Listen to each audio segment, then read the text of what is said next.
vlog! At ngayon, iisa-isahin natin ang mga kultura at panitikan ng mga Cebuano. Samahan nyo kami at matuto. Arat na! Ang Cebu ang pinakamatandang lungsod sa Pilipinas at tinaguri ang Twin City of the South. Sa Cebu, unang umusbong ang relihiyong Kristyanismo. Ayon sa mga alamat at kwento tungkol sa kasaysayan ng Cebu, nagsimula ang binyagan para maging Kristiyano ilang araw matapos matuklasan ni Ferdinand Magellan ang lalawigan. Ang Basilica Minore del Santo Niño, ang sikat na pasyalan sa Cebu at pinakalumang Roman Catholic Church ng bansa. Tanyag din ang Cebu sa larangan ng turismo dahil sa taglay nitong natural na ganda.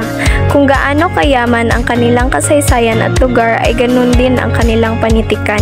Ngayon, samahan niyo kong lakbayin at alamin ang mga kulturang nagbibigay kulay sa mga Cebuano.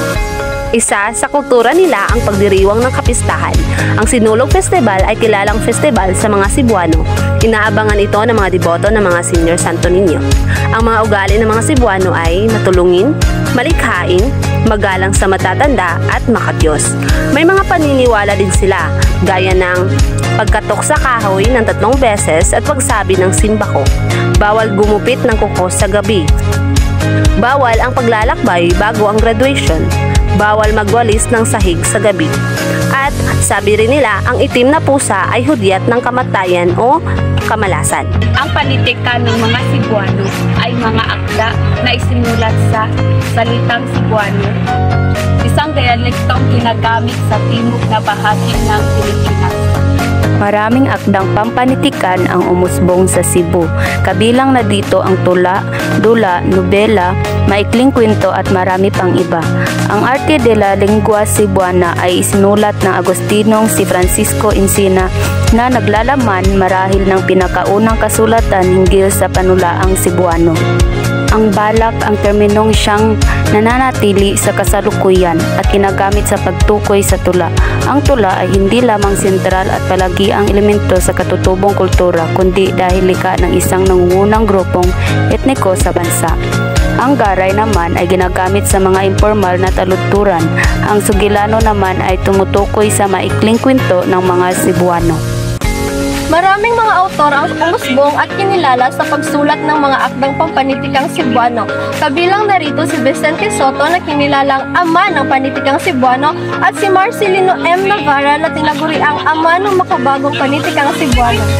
Ang dula ang nagtatag ng reputasyon ni Soto bilang isang manunulat. Kabilang sa mga dulang isinulat ni Soto ay ang Elena, Aurora at ang paghigugma sa yutang na tauhan. Ang Mameng ay ang unang maikling kwentong Cebuano na isinulat ni Soto, gayon din ang kauna-unahang periodikong Cebuano na nalathala na pinamagatang Ang Suga.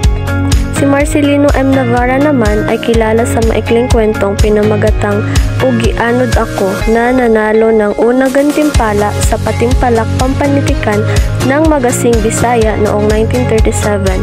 Ang isa pa sa kanyang maikling kwento na isinulat ay ang Apasumpay. Si Juan Villagonzalo ang unang sumulat ng nobelang Cebuano.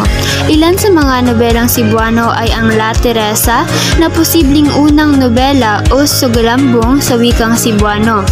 Isang code of conduct na sinulat ni Father Antonio Obeda de la Santísima Trinidad. Dailinda na isinulat ni Amando Osorio, La Oveja Dineta ni Antonio Abad, Felicitas ni Alderico Alviola, Abdo sa Kagulanan ni Angel Nemesio at ang Tinaguan ni Vicente Rama.